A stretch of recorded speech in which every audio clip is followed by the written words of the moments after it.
iza qara'tal Qur'an fasta'iz billahi minasyaitonir rajim. Apabila kamu membaca ayat Al-Quran, maka bacalah a'udzubillahi minasyaitonir rajim.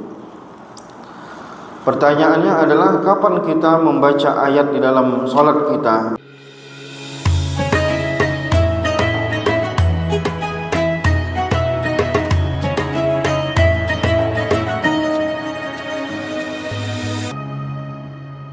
Assalamualaikum warahmatullahi wabarakatuh. Alhamdulillahi rabbil alamin.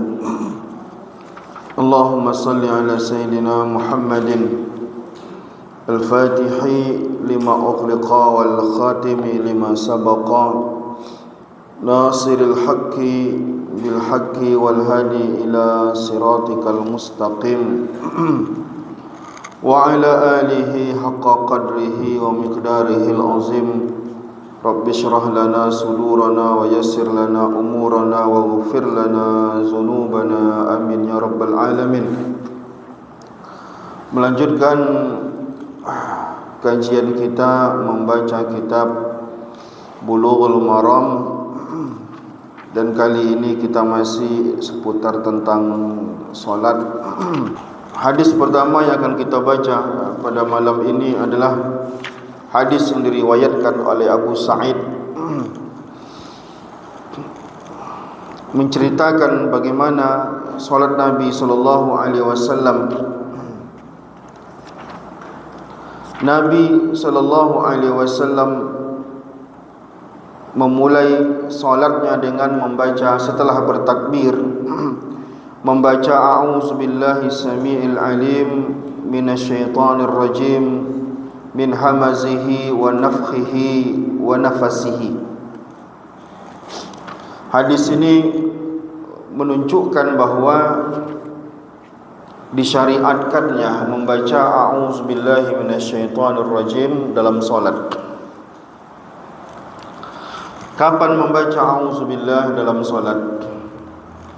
Membaca a'udzubillah itu adalah di awal kita membaca ayat di dalam solat.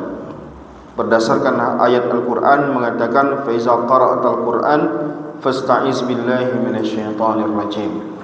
Apabila kamu membaca ayat Al-Quran, maka bacalah a'udzubillahi minasyaitonir rajim.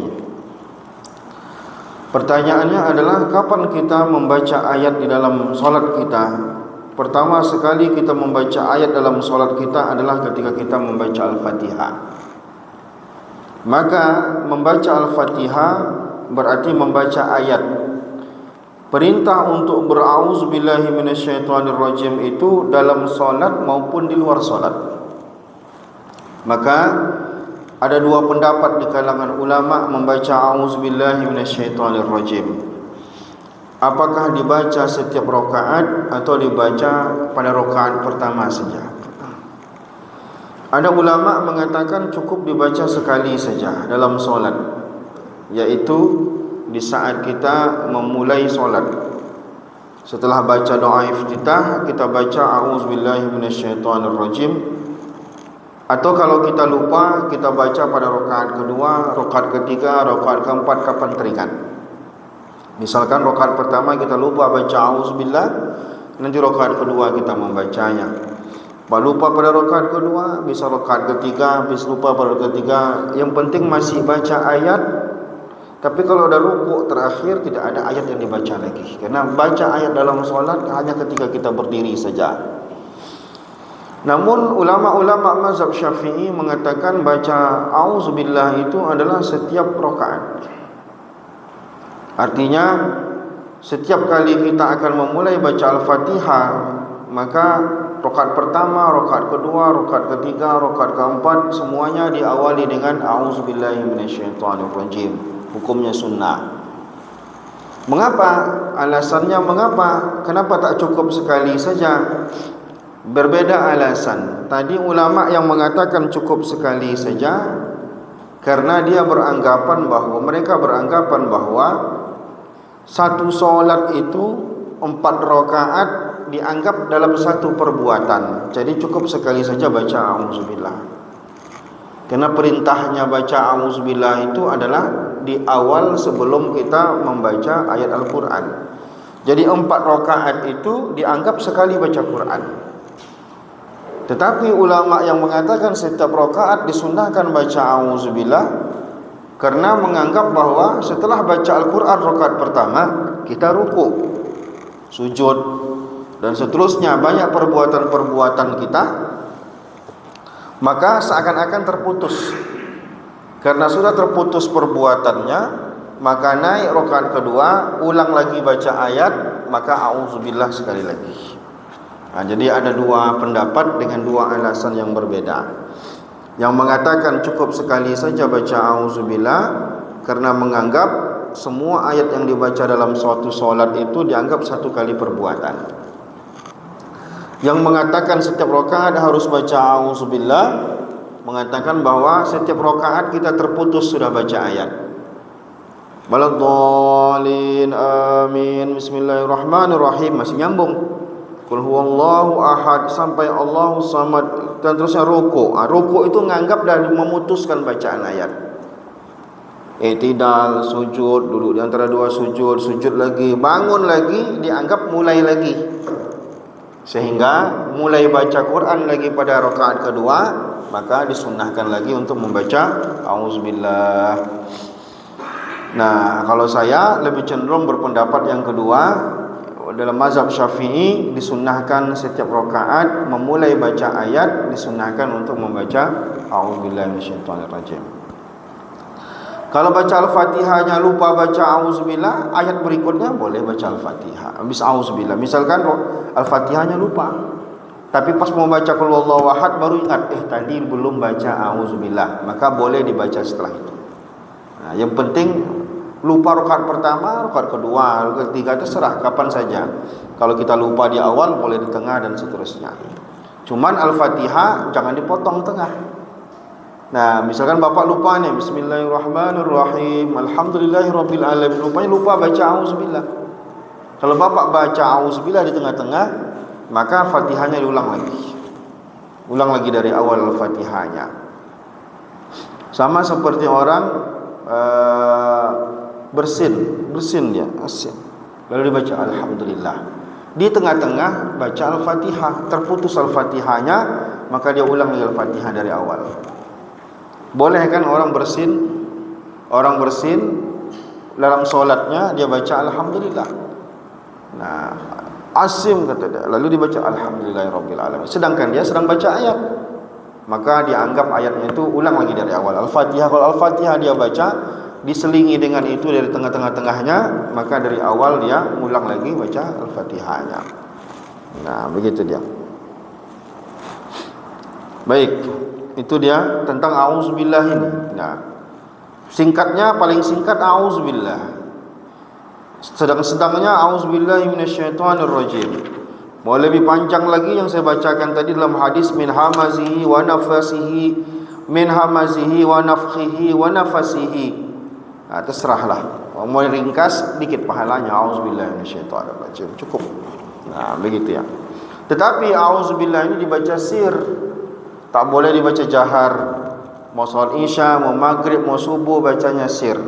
Bismillahirrahmanirrahim. Bismillahirrahmanirrahim. Bismillah dan Al-Fatihahnya dikeraskan suara. Tapi auzubillahnya tetap disirkan. Baik salat sir seperti zuhur dan asar maupun salat jahar seperti maghrib, isya dan subuh. Ada yang diskusi masalah itu, saya persilakan. Kalau tidak ada, kita lanjutkan.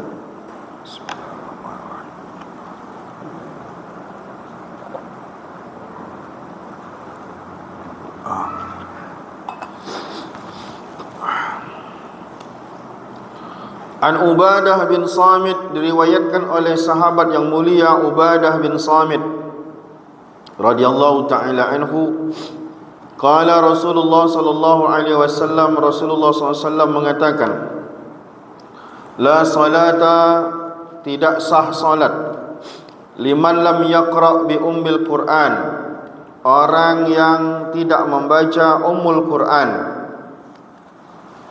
Maksudnya baca surat Al-Fatihah. Baca Al-Fatihah adalah rukun dalam solat. Dan Al-Fatihah itu adalah ayat Al-Quran. Dalam artian membaca Al-Quran itu mesti pakai tajwid. Maka membaca Al-Fatihah yang tidak pakai tajwid dalam solat, maka solatnya tidak sah. Wajib menerapkan al-tajwid dalam membaca Al-Fatihah, karena Al-Fatihah adalah rukun dan satu-satunya rukun yang merupakan ayat Al-Quran. Ada bacaan-bacaan nanti di tahiyat akhir, tapi bukan dari ayat Al-Quran, seperti salawat. Dia bukan ayat Al-Quran, salah pun tajwidnya tidak masalah. Tapi kalau Al-Fatihah tajwidnya sampai salah, itu solatnya batal. Maka semampu ilmu tajwid yang pernah kita pelajari mesti diterapkan. Kalau memang bapak ibu belum pernah belajar ilmu tajwid, maka setidaknya kita wajib mempelajari ilmu tajwid dalam membaca surah Al-Fatihah. Maka yang belum pernah tajwid, mungkin Al-Fatihahnya masih belepot, bisa minta tolong dengarkan oleh orang yang fasih dalam baca Quran, yang ngerti ilmu tajwid. Tolong dengarkan Fatihah saya. Kalau masih salah tolong dibetulkan. Kalau udah benar alhamdulillah. Kalau mana yang perlu diperbaiki. Karena dia rukun, dia wajib pakai tajwid. Maka dari itu Al-Fatihah itu mesti dibaca, tidak boleh dikenang. Saya sering nasihati orang-orang, solat tidak sah kalau cuma mengenang. Dia mesti keluar dari mulut kita huruf-hurufnya. Harus dibaca. Bismillah, harus keluar dari mulut kita kalimat Bismillah. Ada orang sholatnya diam saja, tiba-tiba ruku, Allahu Akbar. Kita tanya, bapak tidak baca? Saya baca. Kapan bapak bacanya? Saya baca dalam hati. Dalam hati itu mengenang, berzikir, tidak membaca. Maka dia tak sah sholatnya, karena dia tidak membaca. Yang betul membaca itu adalah keluar dari mulutnya huruf-huruf. Kalau doa rukuk tak bapak baca, sah solat. Sujud tak baca zikirnya, tak masalah. Duduk di antara dua sujud tak baca doa, tak apa-apa. Ada yang harus dibaca. Pertama, takbiratul ihram pertama.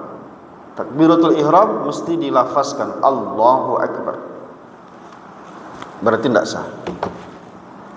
Diam aja dia. Baca Fatihah pun mulutnya tidak komat kamit sedikit pun. Berarti dia anggap tidak membaca, maka tak sahlah solatnya.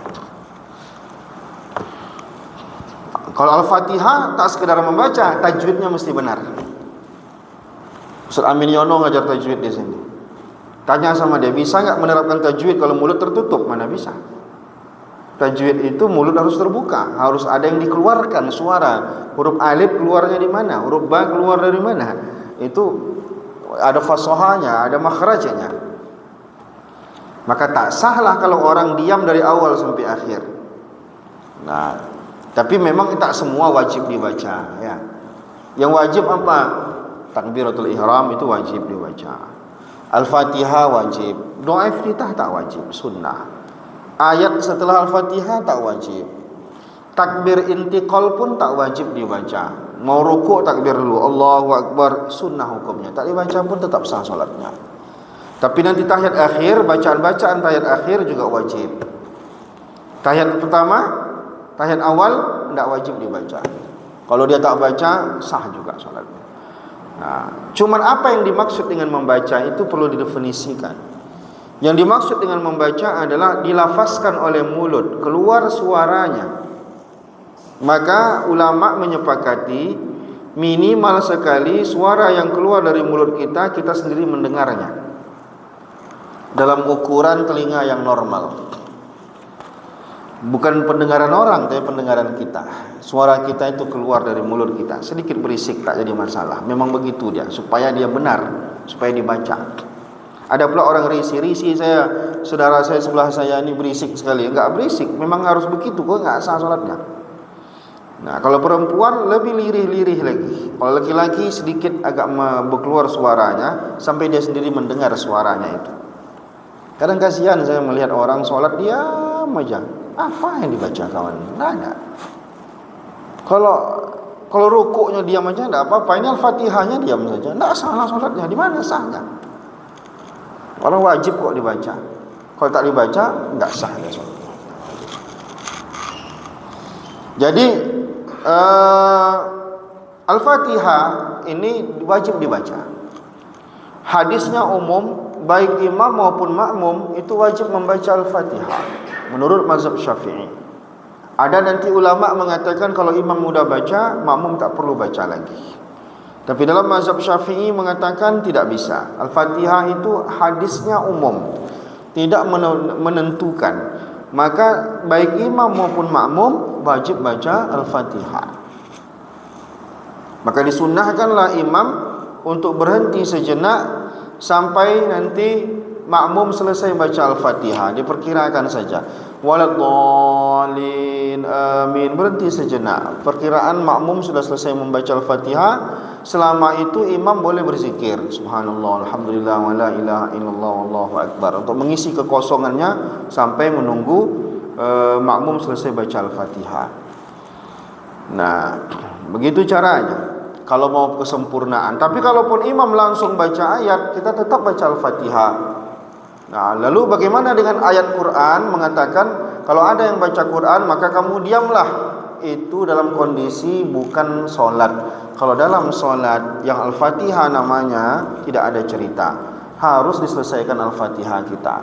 Imam udah rukuk pun kita tetap baca Al-Fatihah, selesaikan Al-Fatihah kita. Asalkan tidak lewat dua rukun, maka kita imam udah ruku, Allahu Akbar, Al-Fatihah kita nanggung, selesaikan dulu Al-Fatihah kita. Nah, gitu dia. Nah, di hadis yang lain Rasulullah sallallahu alaihi wasallam mengatakan, la'allakum taqra'una imamikum. Apakah kalian membaca ayat Quran di belakang imam? Maksudnya ada makmum baca ayat di belakang imam. Imam baca Al-Fatihah, ikut baca Al-Fatihah dia. Imam baca ayat-ayat lain pun dia ikut juga. Itu tidak boleh. Kata Rasulullah, kata sahabat ketika Rasulullah bertanya begitu, "Na'am, iya ya Rasulullah. La taf'alu illa bi Fatihatil kitab." Tidak boleh kalian baca ketika imam baca kecuali Al-Fatihah. Ini menunjukkan imam baca Al-Fatihah, makmum pun baca Fatihah juga. Yang dilarang di situ adalah selain Al-Fatihah. Ada kadang makmum ini karena dia hafal bacaan imamnya, diikutinya di belakang, itu tidak boleh. Ya, wadduha kata imamnya, diikut belakang wadduha, tidak boleh itu. Nah, tapi kalau Al-Fatihah tidak bisa karena dia rukun, tetap dikata Rasul illa bi Fatihatil kitab, kecuali surat Al-Fatihah. Fa innahu la salata liman lam yaqra biha, karena tak sah solat kalau tak dibaca itu, kata Rasulullah. Nah, begitu dia. Itu bedanya surah Al-Fatihah dengan selain surat Al-Fatihah. Nah, jadi selain Al-Fatihah kalau imam baca kita tak boleh baca. Bismillahirrahmanirrahim, amin. Fokuskan Al-Fatihah kita. Lalu setelah itu imam baca Qul Huwallahu Ahad. Bapak hafal Qul Huwallahu Ahad, tidak boleh diikuti di belakang. Biarkan imam baca, bapak dengarkan. Nah, begitu dia. Allahu a'lam bishawab. Ada yang diskusi?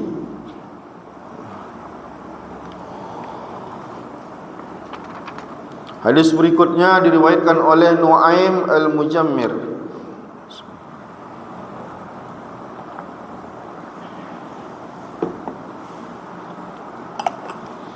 Nu'aim al-Mujammir menceritakan, sallaitu wara'a Abi Hurairah radhiyallahu taala anhu. Aku salat di belakang Abu Hurairah, berjamaah dengan Abu Hurairah. Faqara'a bismillahirrahmanirrahim. Abu Hurairah dalam salatnya baca Al-Fatihah mengawali dengan bismillahirrahmanirrahim.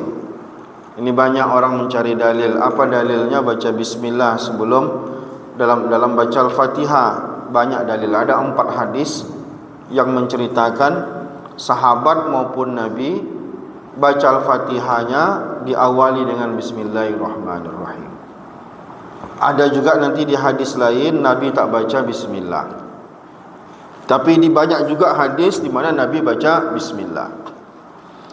Baru Nabi membaca, lanjutannya adalah alhamdulillahirabbil alamin arrahmanir rahim maliki yaumiddin dan seterusnya.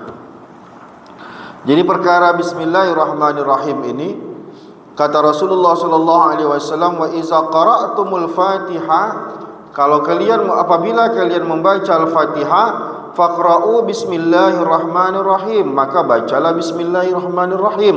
Fa innaha ihda ayatiha, karena bismillahirrahmanirrahim itu adalah satu daripada ayat surat Al-Fatihah. Selesai. Dalilnya sudah cukup, di mana Nabi mengatakan bismillahirrahmanirrahim itu adalah bagian daripada surat Al-Fatihah. Jadi tidak baca bismillah itu solat tidak sah. Bagi yang meyakini hadis ini, hadis Nabi ini, kan hadis Nabi ini, Nabi mengatakan, dan ulama mengatakan status hadis ini adalah wal hadisu wurida ma'nahu fi sahih mutawwalan. Di sini tak dijelaskan, tapi ada dalam Sahih Bukhari ini ada hadis ini, menunjukkan hadis ini kuat. Makanya dalil bagi orang yang mengatakan bismillah itu satu daripada surat Al-Fatihah. Maka orang yang tak baca bismillahirrahmanirrahim solatnya tidak sah. Kecuali baca qul huwallahu ahad tak baca bismillah, tidak jadi masalah. Karena bismillah pada surat selain Al-Fatihah bukanlah ayat, cuma pemisah antara satu surat dengan surat yang lain. Tetap disunahkan baca bismillah ketika kita memulai surat dari awal. Nah, tetapi dari pertengahan tak baca bismillah tidak apa-apa. Nah, ada kesunahan jika kita membaca surat dari awal. Tapi kalau Al-Fatihah tidak bisa. Al-Fatihah bismillah di situ adalah ayat, bukan sekedar pemisah, tapi adalah ayat. Kalau tak dibaca berarti Fatihahnya tidak sempurna. Namun perbedaan itu artinya ini perbedaan di kalangan ulama, tapi ini masuk bukan kategori yang artinya bisa saja kita berbeda pendapat apakah bismillah itu ayat Al-Qur'an atau bukan ayat Qur'an, ayat Al-Fatihah atau bukan ayat Al-Fatihah. Nah, wa anhu Nabi sallallahu alaihi wa kana Rasulullah sallallahu alaihi wasallam iza faragha min qiraati ummil Qur'an, Nabi apabila selesai membaca Al-Fatihah, rafa'a sautahu, dia mengeraskan suaranya, wa qala amin, dan Nabi membaca amin. Jadi imam mengeraskan suara membaca amin. Nah, membaca amin hukumnya sunnah. Artinya bagi yang tak membaca amin tetap solatnya sah. Namun dia sunnah hukumnya dalam solat maupun di luar solat. Jadi kalau bapak mendengar orang di luar solat membaca waladhdallin Al-Fatihah sampai waladhdallin dalam solat maupun di luar solat, baik bapak lagi solat maupun tidak lagi solat, tetap disunnahkan membaca amin. Jadi kalau ada anak-anak baca Al-Fatihah, tetap ujungnya amin. Nanti kita berdoa misalkan Al-Fatihah, baca Al-Fatihah ujungnya tetap disunahkan membaca amin. Jadi amin itu tidak hanya dalam solat, di luar solat juga disunahkan untuk membaca amin. Wa an Abdullah bin Abi Aufa, diriwayatkan pula oleh Abdullah bin Abi Aufa radhiyallahu taala anhuma, jaa rajulun ila Nabi sallallahu alaihi wasallam, ada laki-laki yang datang kepada Nabi sallallahu alaihi wasallam, faqala, lalu orang itu berkata, inni la astati'u an akhuza minal Qur'ani syai'an, aku tidak hafal apapun ayat Quran. Jadi dia mungkin baru Islam. Orang yang baru masuk Islam, selagi waktu masih ada, maka dia wajib salat di waktu itu. Misalkan ini Isya jam 7:12, masih ada waktu. Dia syahadatnya pukul 7 pas, masih ada 12 menit, maka dia wajib solat. Lalu bagaimana cara solatnya? maka dia solat sesuai dengan kesanggupannya. Yang penting dia bisa gerak-geraknya. Bisa dia baca Al-Fatihah, dia baca Al-Fatihah. Kalaupun tak bisa, dia berzikir subhanallah walhamdulillah wala ilaha illallah wallahu akbar. Semua gerakannya dia baca yang sama, berzikir saja subhanallah alhamdulillah wala ilaha illallah. Kalau belum ada ayat yang dia hafal, doa iftitah belum hafal, tahiyat belum hafal, tetap dia solat. Nah, tetap dia solat sesuai dengan kesanggupannya.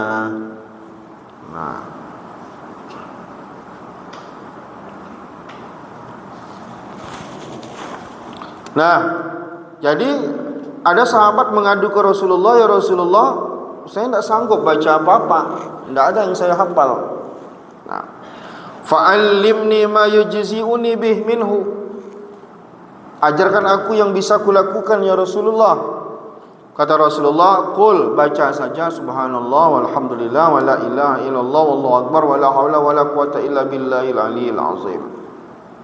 Nah, ini mungkin ada orang di antara kita yang mu'allaf, dia tetap wajib solat.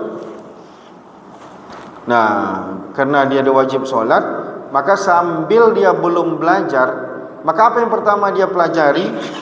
Masih ada waktu cukup untuk membaca, menghafal Al-Fatihah, maka wajib dia mempelajari Al-Fatihah dulu. Misalkan waktu Isya panjang, dia masuk Islam jam 8 malam ini, masih ada sisa waktu, maka sisa waktu itu cukuplah untuk menghafal surah Al-Fatihah. Maka dia jangan sholat dulu, hafal dulu surah Al-Fatihah baru dia sholat. Nah, cuman kalau waktu udah mepet tidak sempat, maka dia sholat. Nanti Al-Fatihahnya dia ganti dengan subhanallah walhamdulillah wala ilaha illallah wallahu akbar. Dia enggak bisa bahasa Arab, bahasa asing bisa. Dalam mazhab Hanafi boleh, tapi ulama lain mengatakan tidak boleh, tetap harus berbahasa Arab. Walaupun ulama mazhab Hanafi mengatakan boleh bahasa asing bagi orang yang tidak mampu bahasa Arab, tapi mayoritas ulama mengatakan tidak sah. Tetap harus berbahasa Arab. Kalau tidak, maka sholatnya tidak sah. Gitu. Maka sementara dia belum bisa sholat sempurna, bagaimana? Minimal Al-Fatihah dulu dia hafal. Setelah Al-Fatihah baru yang lain-lain. Karena Al-Fatihah itu adalah rukun, tidak bisa diganti dengan yang lain. Itu pengecualian saja sifatnya. Nah, wa an Abi Qatadah radhiyallahu taala anhu, dan diriwayatkan oleh Abu Qatadah radhiyallahu taala anhu, kana Rasulullah sallallahu alaihi wasallam yusalli bina, Nabi pernah salat bersama kami, salat berjamaah. Fayaqra'u fi az-zuhri wal asri fi rak'atayn al-ulayayn bi Fatihatil Kitab wa suratayn. Nabi kalau salat zuhur dan asar yang 4 rakaat, di 2 rakaat pertama baca Al-Fatihah dan baca surat seperti biasa ini. Wa yusmi'unal ayata ahyanan, dan terkadang-kadang ayat yang dibaca Nabi itu kami dengar. Berarti suara Nabi keras walaupun zuhur dan asar. Maka tadi jangan diam saja, berarti tidak sah solatnya. Jadi imam pun sesekali mendengarkan kepada makmum apa yang dia baca. Bismillahirrahmanirrahim, alhamdulillahirabbil alamin. Salat asar dan zuhur supaya makmumnya dengar apa yang dia baca. Sekali-sekali intinya dia membaca. Wa yutawwilu raka'atal ula, dan Nabi itu rakaat pertamanya dipanjangkan. Ini seni dalam salat. Rakaat pertama dan rakaat kedua upayakan rakaat pertama itu panjang. Alasannya kenapa? Di antara alasannya adalah supaya jangan banyak yang masbuk dalam berjamaah. Nah, jadi misalkan Bapak jadi imam, maka rakaat pertama panjangkan ayatnya, rakaat kedua nanti boleh agak pendek. Nah, kenapa? Tujuannya adalah supaya jangan banyak jamaah yang masbuk, karena mendapatkan rakaat pertama itu nilai pahalanya besar. Banyak jamaah yang mengharapkannya, ingin mendapatkannya, tapi mungkin sebagian mereka terlambat, maka imam lah berbaik hati untuk baca ayat yang panjang. Dan itu seni dalam solat. Ini tentang membaca ayat ini sebenarnya banyak peraturannya. Kalau betul-betul kita ingin mendapatkan kesempurnaan. Nah, di antara aturannya apa? Ini kalau kita ingin mendapatkan kesempurnaan pahala ya. Di antaranya mana yang lebih afdol? Baca ayat-ayat yang pendek-pendek atau baca ayat yang panjang-panjang? Membaca ayat-ayat pendek tapi dari awal sampai akhir selesai lebih afdol daripada memilih ayat-ayat yang panjang tapi tak selesai. Bukan tak boleh ya, kita bicara mana yang lebih afdol. Yang kedua, upayakan berurut. Habis baca Alam Nashrah, eloknya bacalah Atin. Habis baca Atin, eloknya bacalah Al-Alaq. Nah, begitu dia, afdalnya begitu. Habis baca Al-Fil, bacalah Quraisy. Nah, mengapa kata ulama? Karena dalam susunan-susunan Al-Quran itu ada rahasia ilahiyahnya. Maka orang membaca Quran, bapak mengkhatamkan Quran, yang afdol itu bukan lompat-lompat. Malam ni baca Al-Fatihah, besok baca Ali Imran, besoknya baca Yasin, besok baca Al-Muluk. Walaupun banyak yang bapak baca, lebih afdal dari Al-Fatihah nyambung sampai khatam. Itu pahalanya lebih banyak daripada lompat-lompat. Nah, gitu dia. Kalau di luar solat, membaca dengan melihat lebih afdal. Tapi dalam solat, membaca dengan tidak melihat lebih afdal. Itu beda. Bolehkah bapak solat sambil baca Quran? Boleh. Tapi tidak afdal. Lebih afdal dengan hafalan. Tapi kalau di luar solat, lebih afdal membaca dengan melihat daripada mengandalkan hafalan. Itu dia. Nah, bapak ni hafal 30 juz, tapi punya waktu untuk buka mushaf, maka buka mushaf lebih afdal daripada dia membaca dengan hafalan. Mengapa? Karena melihat mushaf tanpa membaca saja itu sudah berpahala. Kita melihat ini mushaf Quran itu, buka mushafnya, kita melihat ayat-ayat Allah, kita takjub dengan ayat Allah ini, lalu kita tak membaca sekalipun sudah ada pahala. Maka saya, memang banyak anak-anak kita yang hafal Quran 30 juz. Maka sebenarnya itu keuntungan mereka adalah ketika tidak ada Al-Quran, mereka tetap bisa baca Quran. Itu aja keuntungannya. Adapun ibu-ibu yang bisa bawa Quran kemana-mana, membuka Quran lebih afdal daripada dari hafalan. Nah, maka jangan masukkan anak ke tahfiz Quran yang hanya tahfiz saja. Cari tahfiz Quran yang di situ dipelajari makna-maknanya, hukum-hukum yang terkandung di dalamnya, penafsirannya. Kalau enggak, anak kita paling Quran itu cuma bisa untuk jadi imam sholat. Habis waktu dia 3 tahun untuk belajar hanya sekedar jadi imam dalam sholat. Untuk apa? Nah, sedangkan membaca hari-harian lebih afdal dia melihat daripada dia membaca melalui hafalannya. Tapi kalau di situ, di sekolah itu, selain dihafal, dipelajari juga, baru afdal. Jadi saya agak sering mengkritik juga rumah-rumah tahfiz yang sekedar tahfiz saja. Nah, untuk apa? Nah, kasihan waktu anak itu habis. Bagus dibekali dia dengan ilmu-ilmu agama yang lain. Habiskan 3 tahun itu mempelajari fikih, habiskan 3 tahun itu belajar akidah. Jauh lebih afdal daripada 3 tahun itu hanya ngapal Quran saja. Betul tak? Saya ulangi biar paham. Anak kita disuruh 3 tahun menghafal Quran saja, tapi tidak mempelajari apa kandungan Quran itu. Habis waktu dia. Tamat dia di sekolah itu, untuk apa Quran itu bagi dia? Paling kuat jadi imam di masjid. Kalau membaca, melihat Quran lebih afdal daripada dia membaca dengan hafalan. Lebih baik 3 tahun itu digunakan belajar fikih, belajar akidah, belajar agama yang lain. Nah, maka kami di pesantren itu 2 tahun saja hafal Quran 30 juz. Dia enggak boleh keluar dari situ. Dia harus mempelajari kandungan Quran itu, fikihnya, akidahnya, lain-lain. Maka kami mendesain kurikulum, tidak cuma tahfiz saja. Ada tahfiz di pesantren saya itu. Anak-anak saya yang pesantren itu udah lebih 15 orang, dalam 2 tahun sudah selesai 30 juz. Dan kami belum disebut hafal betul kecuali dia sekali duduk mampu 30 juz, baru dia dianggap betul hafal dia. Kalau cuma nyetorkan hafalan 30 juz belum lagi. Tapi di pesantren Nurul Azhar itu di kami duduk dia sampai dia mampu 15 jam membaca 30 juz tanpa henti, baru dia dianggap hafal. Betul hafal. Nah, sehingga melekat hafalan itu pada dia. Nah, cuman itu enggak cukup bekali. Nah, gitu dia. Baik, kita kembali kepada hadis ini. Wa yaqra'u fil ukhrayaini bi Fatihatil Kitab. Lalu Nabi sallallahu alaihi wasallam di 2 rakaat berikutnya, salat zuhur dan asar tadi, hanya membaca Al-Fatihah. Itu dalam sebuah hadis. Dalam hadis yang lain dijelaskan bahwa Nabi juga pada rakaat ketiga dan keempat juga baca ayat.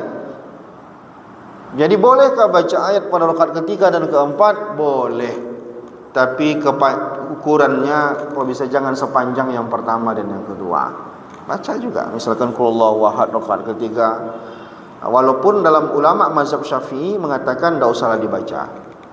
Rakaat ketiga dan keempat itu cukup Al-Fatihah saja. Tapi apakah ada hadis yang menjadi dalil boleh membaca ayat pada rakaat ketiga dan keempat? Ada dalilnya. Nabi melakukan itu juga pernah. Begitu ya. Nah, jadi ukurannya sepanjang apa? Panjang dan pendek dalam solat itu. Kana fulanun yutilul awwalaini minaz zuhri wa yukhaffiful asra. Wa yaqra'u fil maghribi bi qisaril mufassal. Salat maghrib itu yang dibaca ukurannya qisar, pendek-pendek. Pendek-pendek itu kata ulama antara Ad-Duha dan An-Nas. Surat Ad-Duha ke An-Nas itu semua ayat-ayat yang ada di dalamnya itu dianggap pendek. Wal fil isya'i biwasatihi. Salat isya itu baca pertengahan. Pertengahan itu kata ulama antara An-Naba sampai Al-Lail, antara 1 halaman setengah sampai setengah halaman. Wa fi subhi bitulihi, sedangkan salat subuhnya baca panjang, antara surat Hujurat sampai ayat Mursalat, antara 2 halaman setengah sampai 1 halaman setengah. Nah, itu kategori panjang, pertengahan dan pendek. Tapi tidak harus. Nabi juga pernah baca subuh itu Qul ya al-kafirun, artinya kan pendek juga gitu. Nah, ini kalau kita punya waktu. Tapi dalam sholat berjamaah bukan itu ukuran pertamanya. Ukuran pertamanya adalah kemampuan jamaah. Itu tadi hanya standar. Tetapi yang menentukan adalah kemampuan jamaah. Nabi pernah kok menegur sahabat gara-gara terlalu panjang baca ayat. Kenapa? Kata Nabi, kalau sholat berjamaah jangan panjang-panjang. Tapi kalau sholat sendiri, bantailah semau kamu, kata Nabi. Nah, jadi ada sahabat-sahabat Nabi itu yang mungkin ya, ada orang-orang yang mungkin ibadahnya tak begitu kuat gitu ya, tak begitu ini. Jadi ketika sahabat tadi jadi imam, dibaca ayat yang panjang. Dibaca ayat yang panjang, maka orang-orang tadi yang merasa terlalu panjang mengadu kepada Nabi. Nah, lalu Nabi memanggillah sahabat tadi. Kata Nabi, gara-gara kamu nanti orang banyak tak mau ibadah. Mengapa? Gara-gara kamu orang lari, kata Rasulullah. Mengapa? Kamu panjang betul baca ayat. Maka kata Nabi, kalau kamu sholat berjamaah, tengok ke belakang. Ada orang-orang yang mungkin punya keperluan, ada orang yang sakit, ada orang tua dan lain-lain. Maka masjid kita kan bisa kita ukur. Misalkan masjid kami ini pusat, kalau zuhur itu orang-orang singgah banyak, atau orang-orang kantor banyak, maka kita kan tahu keperluan mereka banyak juga. Masa iya kita baca di zuhur itu panjang-panjang betul, sedangkan mereka mau masuk kantor lagi, mereka mau makan siang lagi. Tentu kita pendekkan ayatnya. Nah, subuh misalkan masyarakat di sini, Pak Ustaz, ada Pasar Dupa itu Masjid Muqaddis Pasar Dupa, ya orang-orangnya jualannya subuh gitu. Jadi saya bilang kalau jualannya subuh, baca ayat subuhnya jangan panjang. Nah, dia nggak khusyuk sholatnya kalau panjang-panjang. Jangan sampai orang lari dari agama ini. buat mereka mudah. Jadi kalau ada keperluan-keperluan, maka imam nanti bijaksana melihat, oh masyarakat di sini bisa panjang insya-Allah. Kenapa? Banyakan pensiun dan masih muda-muda, mereka punya waktu banyak, alhamdulillah. Tapi kalau ditengok dia, dinilai dia, masyarakat di sini mungkin imannya masih lemah dan mereka sholat itu pun masih ogah-ogahan, jangan dipanjang-panjang, betul. Nanti mereka tidak mau berjamaah ke masjid. Nah, itu kebijaksanaan. Nah, itu dia. Ada yang diskusi dari beberapa hadis yang kita baca ini? Silakan, Pak.